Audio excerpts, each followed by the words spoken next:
Okay, so President Trump signing an executive order to eliminate cashless bail in D.C.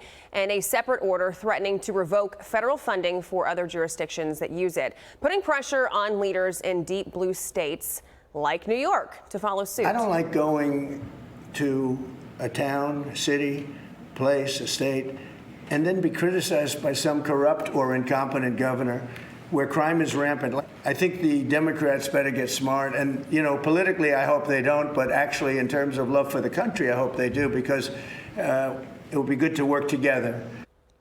Our next guest lost her son, Sergeant Hassan Carrera, in 2018 after he was killed in a brutal stabbing in New York City. Madeline Brame joins me now. Madeline, thanks for getting up to talk about this. This is something that we need to talk about, and we've been speaking about that this morning. You know, to me, it seems like common sense not to have cashless bail, or what they call in New York bail reform. So, and you think there are going to be changes with this? Mm-hmm. Absolutely. You know, it's a long, first of all, thank you so much for having me, and good morning, America. Okay, it's a long time coming, all right?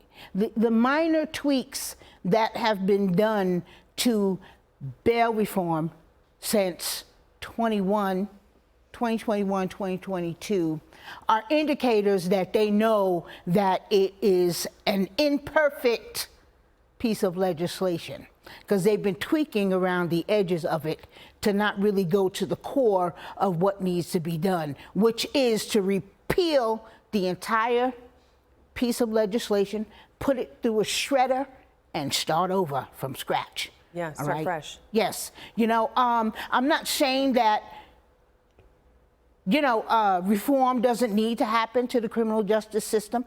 I'm not saying that, you know, there are people who have been incarcerated and a bail has been set and they can't afford their bail.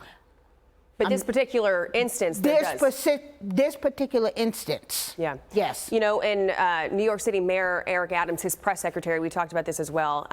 She said that Mayor Adams has been clear that a small group of repeat offenders is responsible for a disproportionate share of crime, and current laws keep putting them right back on the streets. At the same time, federal funding has been critical to the Adams administration. You know, and that's what we said. People get real funny when you start talking about money, exactly. And he knows that New York City needs that money. So I feel like Trump is just kind of putting New York City, you know, in a tough spot here. They're going to have to choose one or the other. And, you know, and I really am hoping and praying that they choose to do the right thing just because it's the right thing to do. Mm-hmm. All right. And I'm hoping and praying that they speak to regular people like myself who have been victims, or family members have been victims of this disastrous piece of legislation wherein they let a killer walk free, okay, dismiss murder and gang assault charges, charge this person with assault with a shoe, all right, a charge that we never heard of before, and the person walked, all right, after being caught on video participating in the brutal slaughter of another human being, which happened to be my son, okay? So this policy has created this environment of lawlessness that we see happening in cities like New York and Los Angeles and DC, all right, and Chicago. They call it different things in different states. It's not called cashless bail here, it's called bail reform here, all right? Raise the age, less is more, elder parole, all these different pieces of policy that have been put in place, all right, that put the criminal before the actual victim. And this is what we need to do. We need to shift the narrative, shift the focus to the victims of these crimes, all right, and start having some real compassion for the people, the regular people, all right? The people who are opposed to going in and changing this don't live in these communities, all right? And I feel that they don't want to spend the political capital, because it will cost them, they feel, elections. But I feel that if they don't do something to change, all right, this black on black crime situation, all right, that come November, you're going to see a complete shift in the way people are voting. Yeah. Right?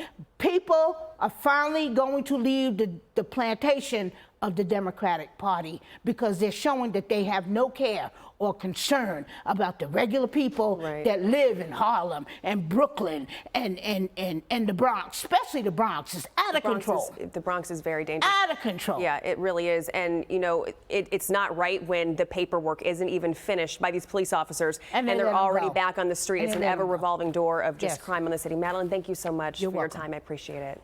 I'm Steve Doocy. I'm Brian Kilmeade. And I'm Ainsley Earhart. And click here to subscribe to the Fox News YouTube page to catch our hottest interviews and most compelling analysis.